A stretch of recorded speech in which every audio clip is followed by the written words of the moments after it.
Hey guys, welcome back to my YouTube channel. In today's video, I'm just chilling. What are y'all doing? Huh? What you doing? What you doing? Whoa. Whoa. Whoa. I'm just here chilling like a villain. Hanging out with the dogs. You guys wanna see the dog? Dante! Come here, bruh. Here he comes with this slobber. Dante! Penelope! Oh boy, here he is. Here he comes. Dante! Come on, bruh. Come here. I think he's gonna eat my phone. Híjole. Híjole. Dante, no. Oh, turn around. Say hi. Say hi. Dante. Dante, turn your body.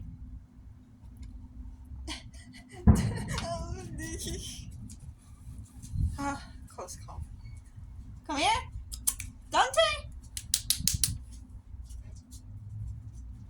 Here he comes. With his grand... Seriously? Get in the frame. Get with the program.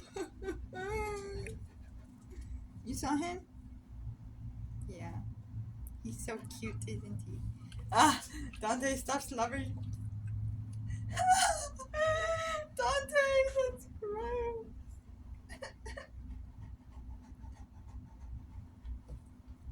Dante, how did you get slobber on your... ¿Mañana trabajas? No. Hola. Good night. Canela! Ven, Canela! Come say hi. Yeah, the Canela's just chilling like a villain, too. Let me show you.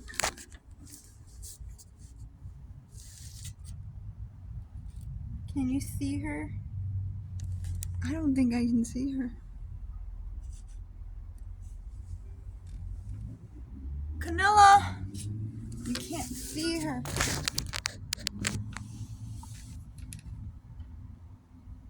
Guys, I don't know what to do. Ew, there's slobber everywhere. Ugh, it's gross. Dante, don't come back.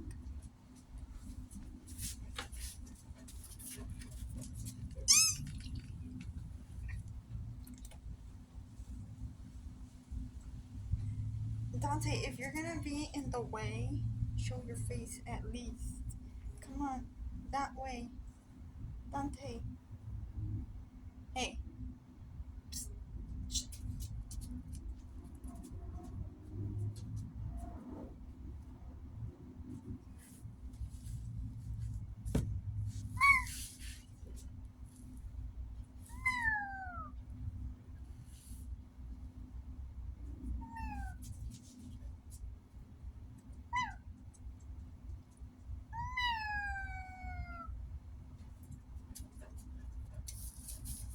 I cannot believe he doesn't realize that it's me. Look at him.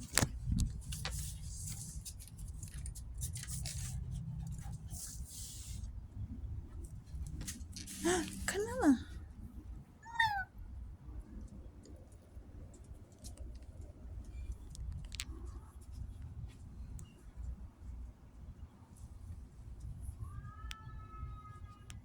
What the hell? My mom was screaming. Oh, for a second I thought he started peeing. Yeah, because Dante tends to pee when he's excited. You know, like when he sees somebody, he gets a little bit excited and like... I don't know what it is about getting excited and then peeing yourself, but he does that. I don't know what my mom was screaming about. I gotta go take the slobber off me. Do you guys like my unicorn ears? They're so cute, aren't they?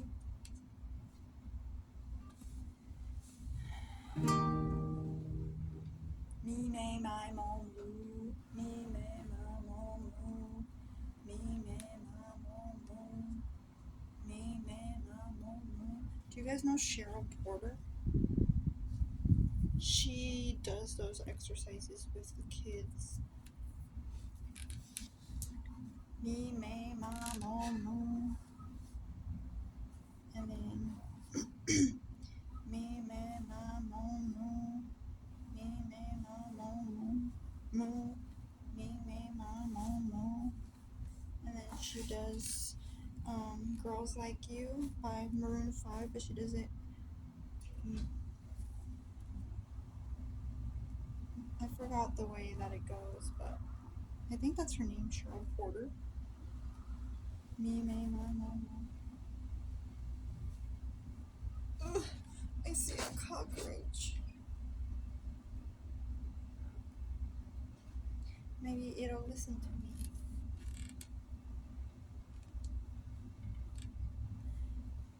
What is it? Me, me, mom. Me, mom, mom.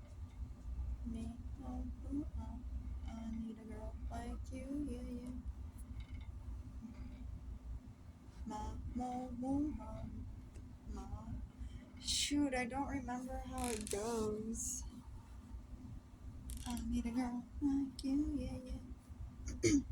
I need a girl like you. I need a girl like you, yeah. Me, me, mo. Me, me, mo. I need a me, mo, mo. I need a me, mo, mo. I need a girl like you, yeah, yeah. Me, mo, mo. I need a me, mo. I need a me, mo. I need a me, mo, yeah, yeah, yeah, yeah.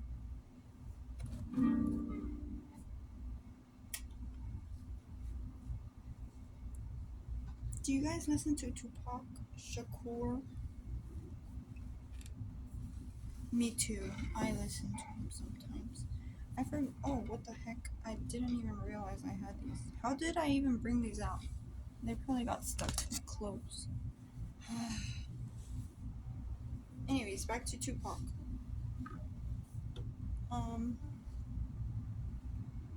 I like Dear Mama. It's a sad song, but it's nice in its own way.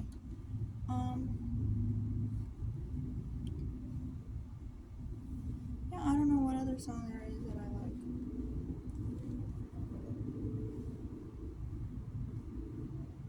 Who do you guys listen to music? Any recommendations?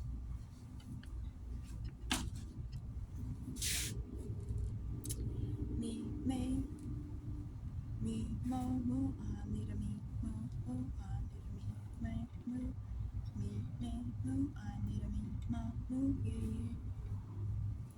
Me, mo, mo. I need a me, mo, mo. I need a me, mo. I need a girl like you, yeah, yeah. Oh,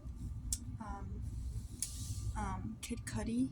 Do you guys listen to Kid Cudi? I like some of the songs of Kid Cudi. What about? I kind of don't listen to that music anymore.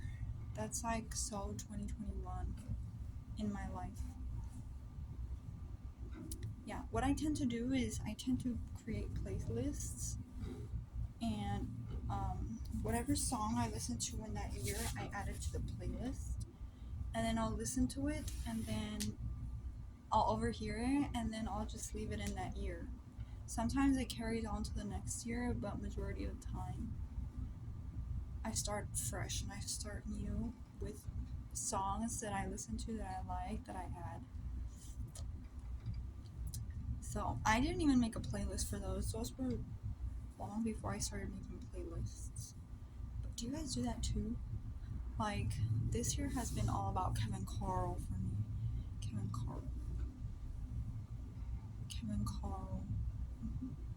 Last year was a little bit of Kevin Carl, Ed Maverick, and who else? Was. and some independent artists. And I started listening to Arrobanat. Yeah. I like some of her songs too. Apparently, one of the songs that I've been listening to the most last month was. I don't think I can say it on here, but basically, it's about being lonely. I just really like that song. And then I listened to Apapachame. I like that one. And I like La. Apapachame means hug me in Spanish. Yeah, I don't think it's like the correct terminology, but it's like a. And what do you call it? Like slang. Um, I don't even know how it goes. Um,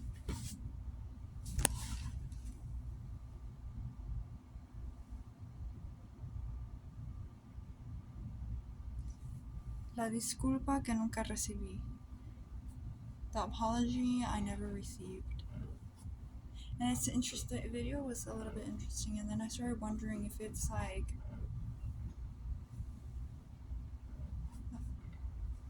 I had it at the tip of my tongue, but I lost it. I don't know if it's like an apology for herself about the way she let herself be treated, or an apology that the other person owed her. I don't know which is which, or how I interpreted it in the moment that I actually paid attention to it. There's also. What other artists? Well, I've been listening to a lot of country.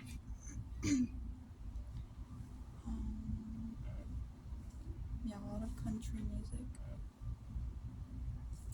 Do you know that song by Dax? DAX? The one about ALCOHOL? Yeah, that one. That one's deep. And then he has a version of that with Ellie King. And then I don't know why. Why I brought that one up when I was talking about country. Maybe because it gives me like a country vibe. But another song that I really liked right off the bat was the song "Spotless" by Zach Bryan. And I think another one that he does is "Remember When," or something about "Remember." That one's a good one too.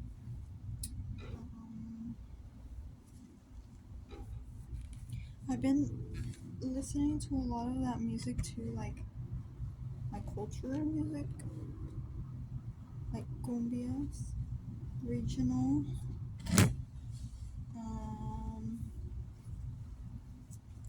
getting in touch with my roots.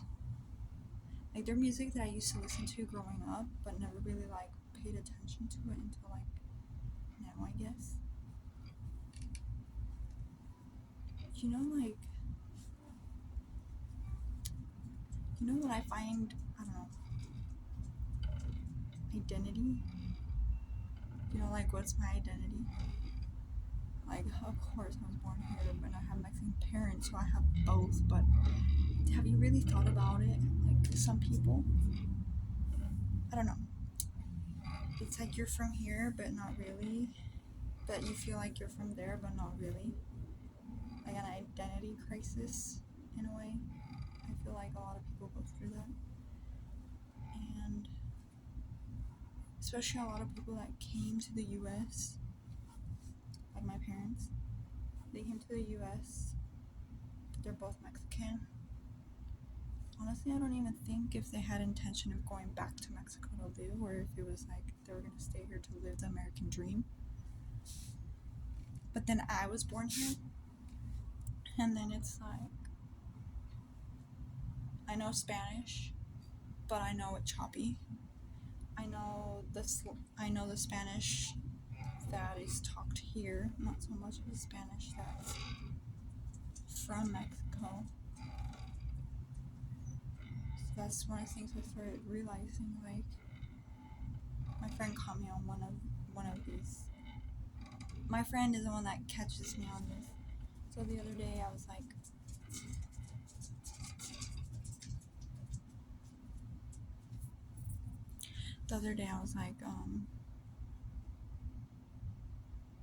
me puso unos chores.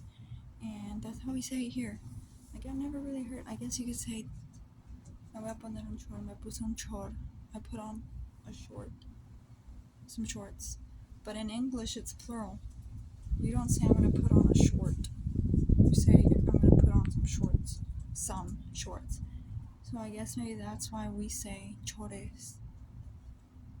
Because in English, we say it plural. So then when we translate it, or when the people that know, like, Spanglish translate it, or try their best to, like, translate it, they translate it differently. Like truck, troca. We just add an A to the end or something like that.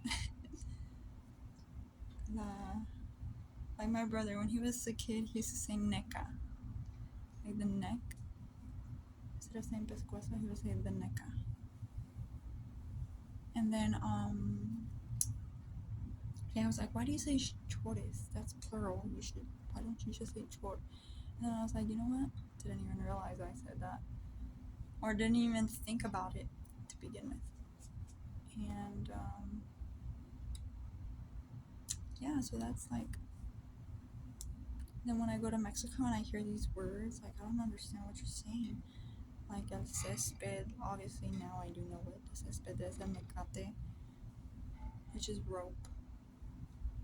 And then la barranca, I'm trying to remember these words. I think barranca means like the river, or like the side of the river, or like a cliff. That's how I'm triggered.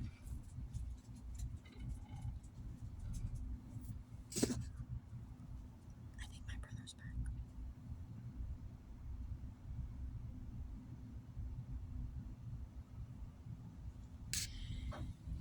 Yeah, but anyways, back to the identity crisis.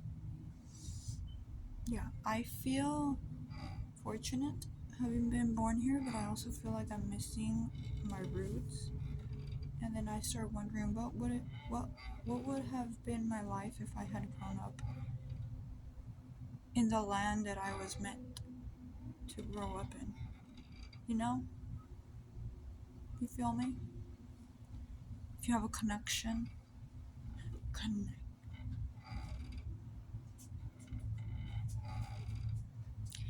And it's not just me. I mean, it's not just Mexicans. I think it's anybody that immigrates over here. And then I see the difference of life,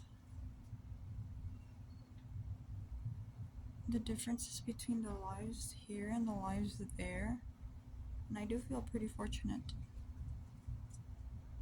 But it's kind of sad because there's, no offense, but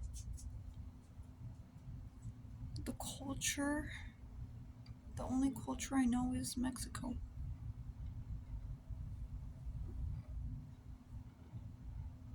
And it's, I don't know.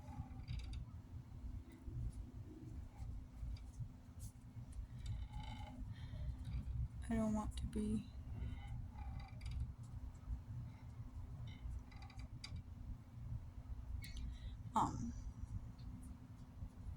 What else? Yeah, like cooking, the values, the beliefs I have.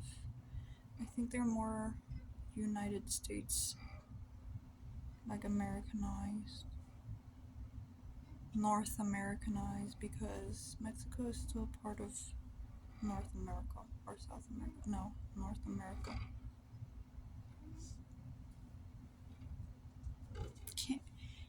All of South America can consider themselves American technically, because South America South America and North America. And then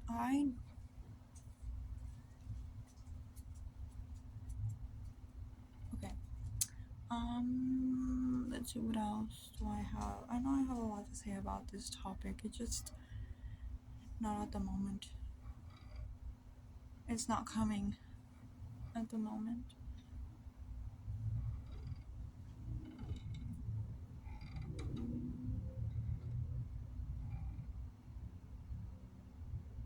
And then yeah. So like the beliefs and the values are different here than they are over there. Over there seems to be no dating culture.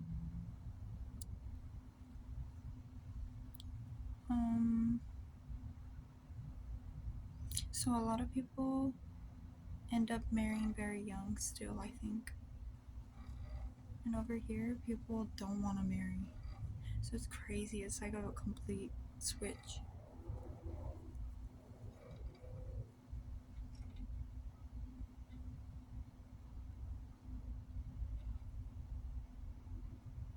And it's like, do our parents want to go back to Mexico to live? I mean, at this point, their life is already here. It's crazy. It's like, I don't know. Do you guys see what I mean? And then you go to Mexico, or you go to the country that you're from, and then it's like you're not Mexican enough, or you're not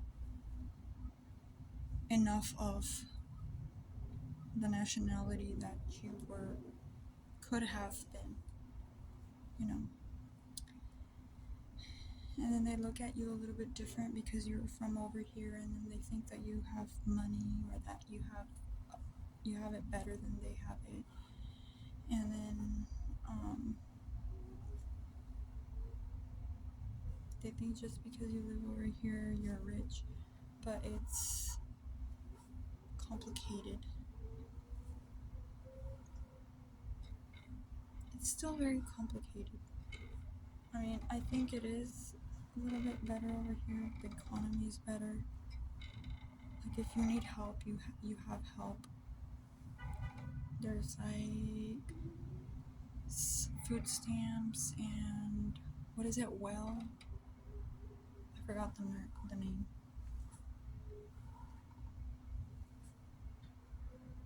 Shoot, I totally forgot. Basically, where they help you with money.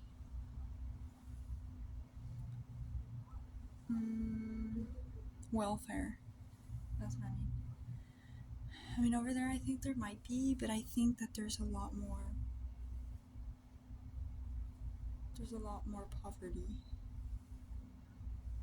And also, I'm pretty sure it's the government is pretty corrupt everywhere, but I think it's very intensely corrupt there, sadly.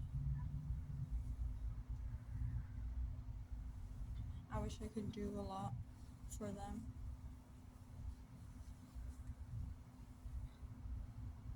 Like areas.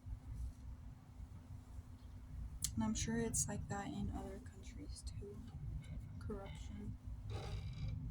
I guess that's why the US is like the dream place to be. Which is interesting because California, I see a lot of people like glamorizing California. But California is a lot of like fields and agriculture. I mean, I'm not saying it's bad, but I'm surrounded by that. I literally have to travel like 2 hours or an hour to get somewhere where there's like big cities. And that's only on the west. And maybe up north.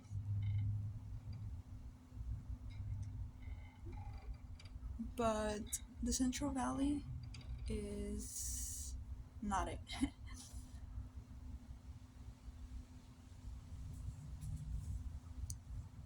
There also seems to be very limited opportunity here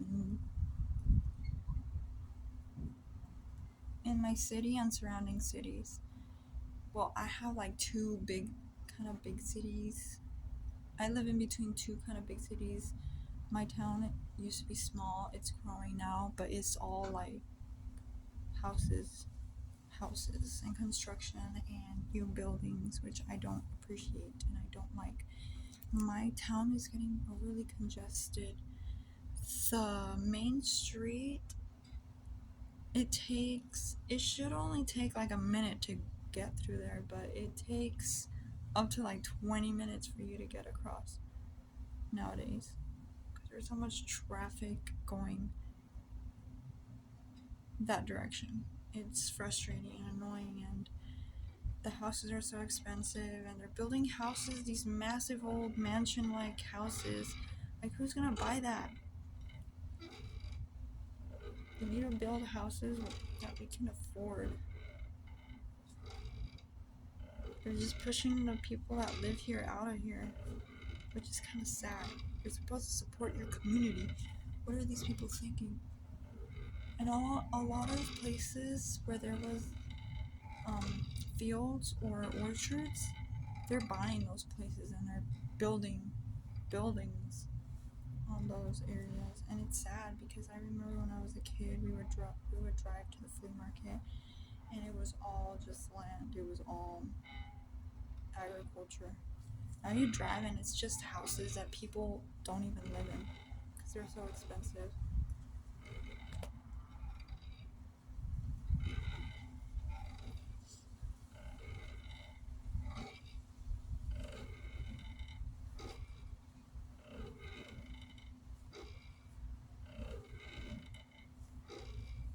I'm not complaining about being here as a US person coming from Mexican parents, but it just makes me wonder.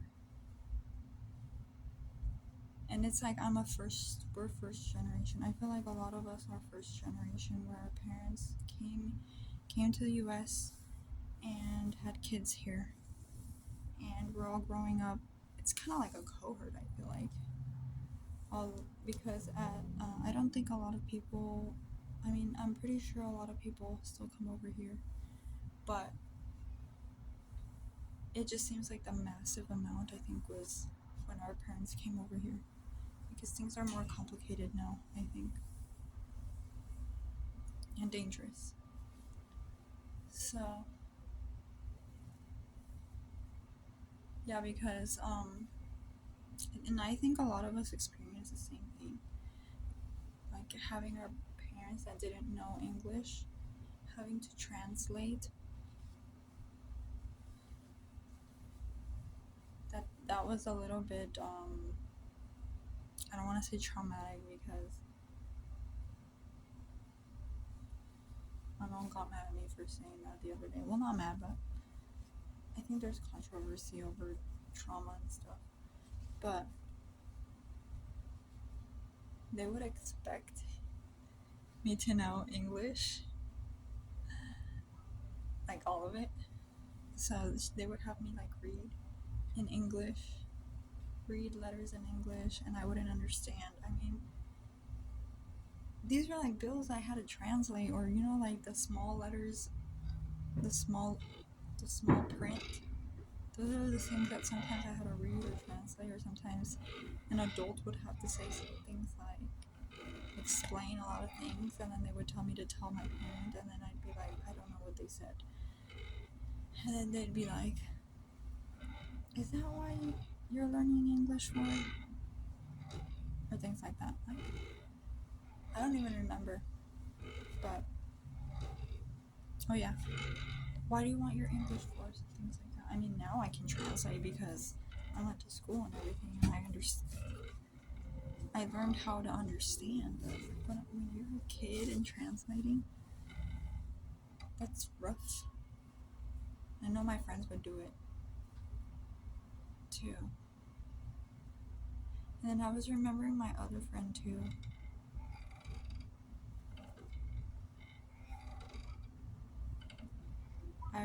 was remembering my BFF.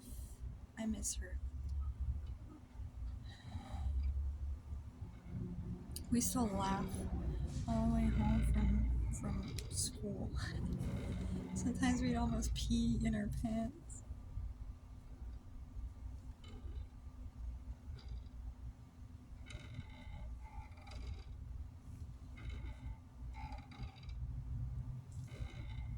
If I say something wrong, I'm sorry guys, I don't mean to offend or to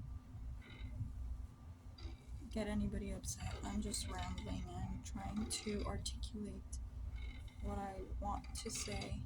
Maybe it's not coming out the way it should come out.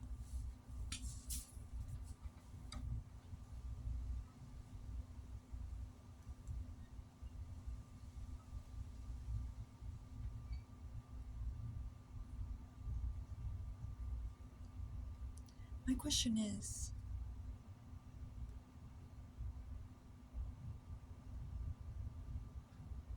I don't know. There's so much I want to say, but I think I can say it.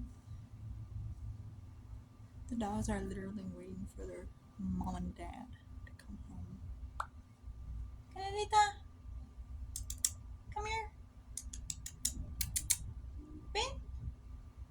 Ben? She's sad. Ben? Oh, pobrecita, con Ñañita. Ñañita, tu mamá. Canela.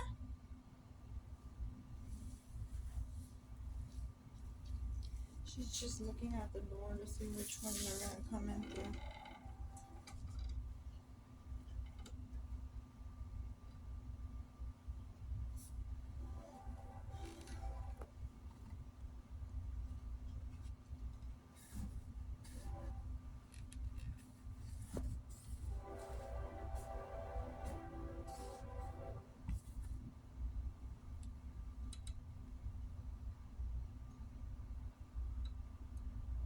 Sorry guys, I just stopped functioning and started thinking. I forgot. That's train. It passes by almost every 15 minutes. Shakes the house a little bit.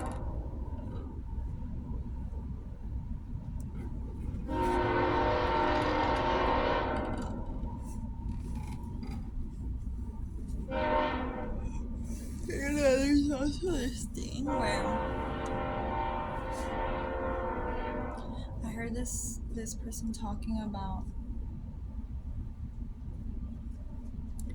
how they came to the US and then they stayed in the US for a long time and then they went back to their country to visit and they said it wasn't the same, and that they expected it to be how they had left it before they left, and that it's just not the same.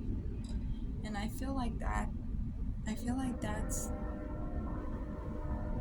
pretty real. I think that's what happens. You leave thinking that it's gonna stay the same, and then you come back and everything changes, and you wish things could be the way they used to be.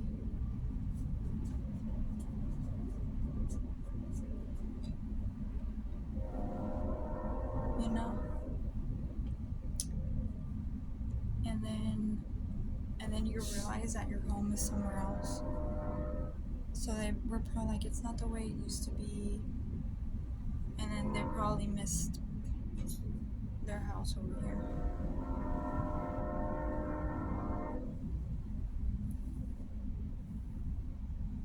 Like, sometimes I wish I could have seen how it used to be before anything was even updated.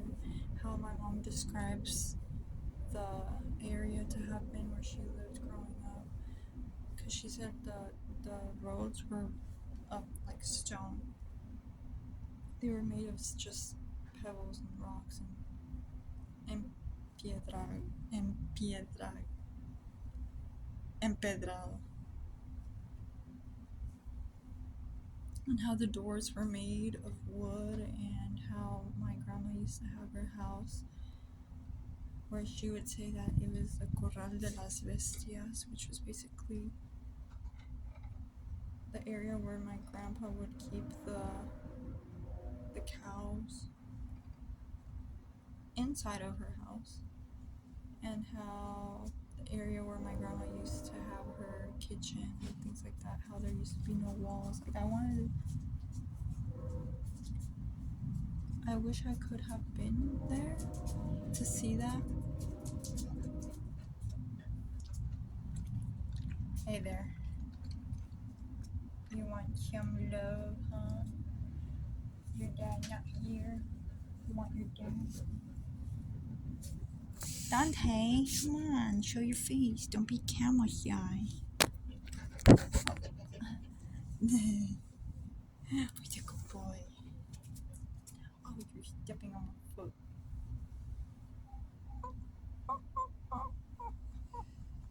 Better not drop my phone, huh? Dante, you want to try the unicorn? You want to try the unicorn ears, huh? ¿Dónde está tu papá? ¿Dónde está Jasmine?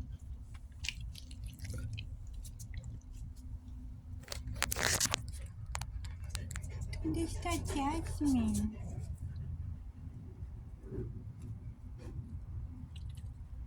Okay, say bye, Dante. Say bye. Okay, I'm gonna end the video now.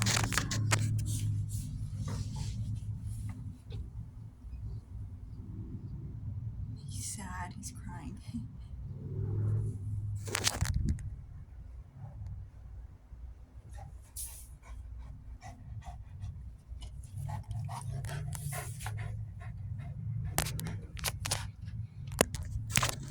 He's crying, can you hear him? He's like that high screechy noise. And I can know it's just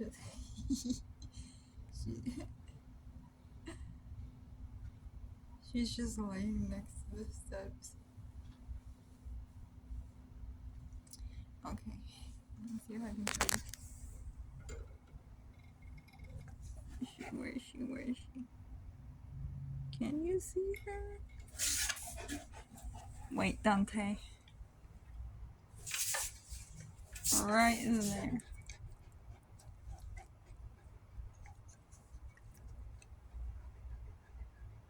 Right there. Okay, lay down.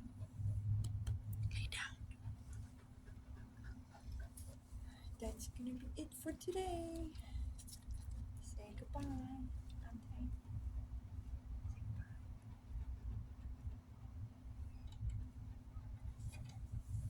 Goodbye.